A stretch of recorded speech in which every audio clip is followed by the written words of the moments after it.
Hello, in this video we are going to do logistic regression for classification using the apple and banana images.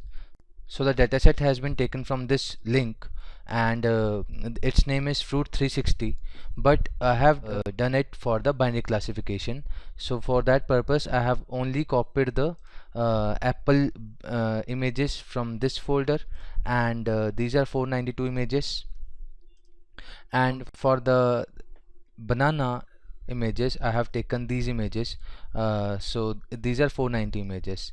So I have downloaded the full dataset and then taken the two folders and put it here in my Google Drive in the folder fruits.zip.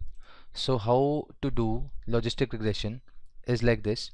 Right now this section does not need to be run because the fruits folder, train and test folder, or the zip folder is not available in the file section on the left hand side.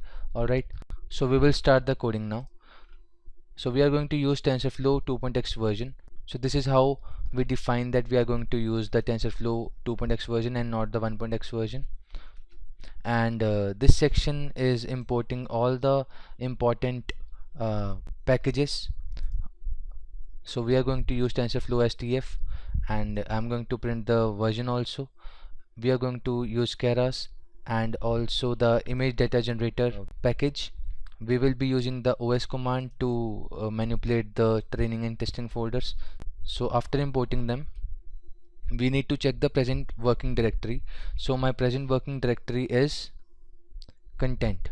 Okay, so right now we are in this directory. So now I want to mount my Google Drive, and I want to use the dataset which is in my Google Drive. So I have already mounted my Google Drive here.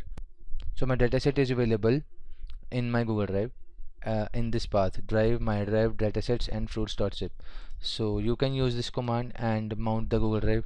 If I run this, it is saying already mounted. So in your case you will have to do it.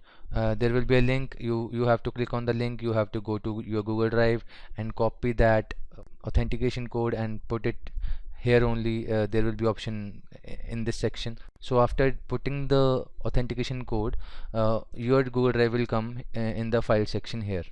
So after that, now I want to use this fruits.zip file, and also I want to unzip the file to generate the folder fruits. So I'm going to run it. Now it's done. I can verify it by clicking refresh button, and here is my fruits folder. In it apple and banana are available, and all the images of apples are available here. We can also see by double clicking it on the right side. Okay, so this is how the fruits folder has been extracted. Now I want to define the path of apple and banana folder. So we can do it by this command: os.path.join. So apple and banana are the names of the path for apple and banana fruits. Now I want to get total number of images available in both the folders. So both the images are 492 and 490 as shown earlier. In this section we are going to make empty folders of train and test. So if I refresh it, so these two folders have been made now. These are empty right now. This test and train folder does not have anything, and by this code here, what I'm going to do is I'm playing with the path and also extracting all the images randomly. So by this 0.8 factor, it means 80% of the images will be put into the train folder, and 20% random images will be put into the test folder. After running this code, I'm going to show you how the training and testing images have been put. So 492 images were in the first folder, and 490 were in the second folder of apple and banana. So all these images have been put randomly into the test and training folder. You can verify. So some of the images are in this, and for the training section some of the images are in this. Now next I want to plot the images available to me. So this is how I am going to give the parameter to the graph, so that I can generate a 4x4 configuration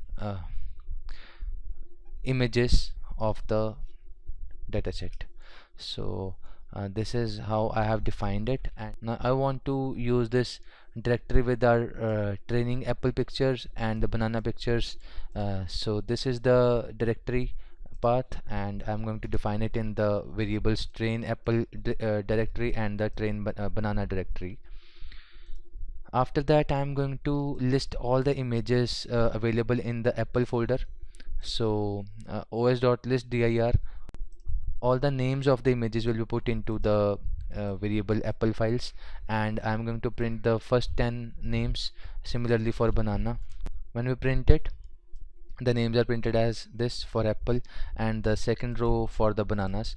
Alright, now we are going to fetch the images and plot them. So I have used this apple files which we had put here.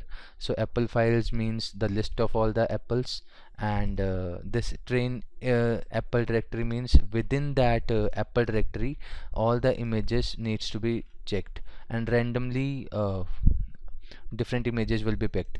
So this is how we plot it. Now after running this section, the images will be plotted. So this is how it has been plotted, 8 images for apple and 8 images for banana. All the images have been plotted randomly. Now what I want to do is I want to check number of images in the train folder of apple and banana, similarly for test folder for apple and banana. So there are 394 images available to us in the train apple folder, 393 images available to us for the banana train folder, similarly for apple test 98 and banana test 97. Here I am writing a simple code for defining a model which is sequential in nature. We are doing the flattening to make sure that my image pixels are in a 1D array, and then I am generating a dense layer with 512 units into it and using the ReLU activation function.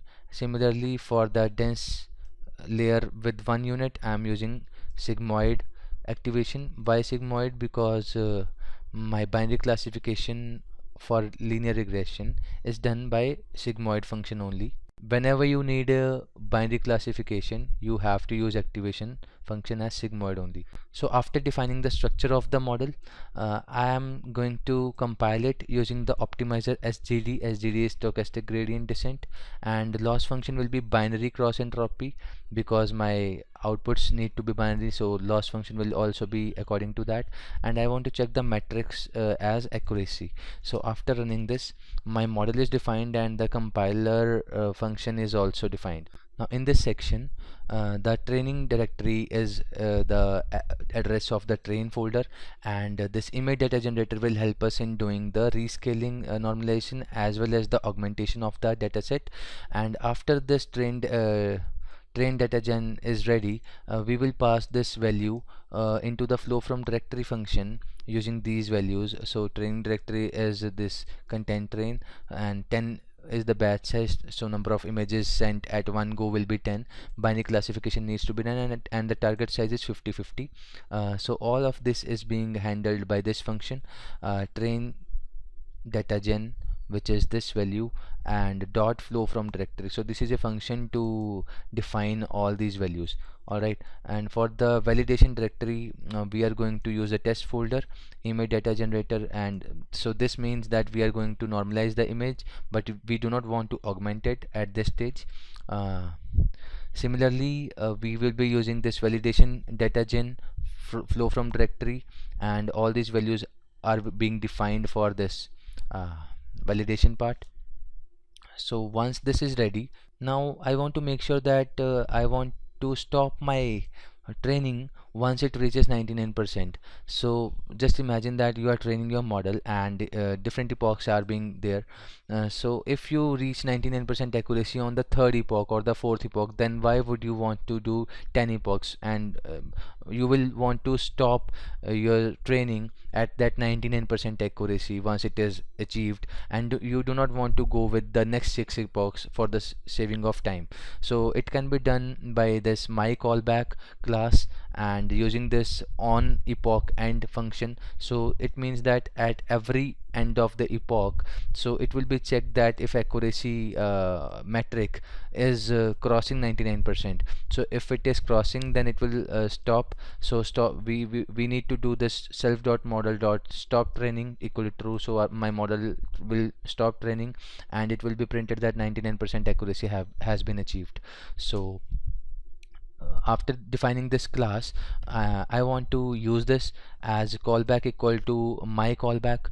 So this is the function being called, and this is the model for fitting the generator. So this model.fit generator function is responsible for training your model.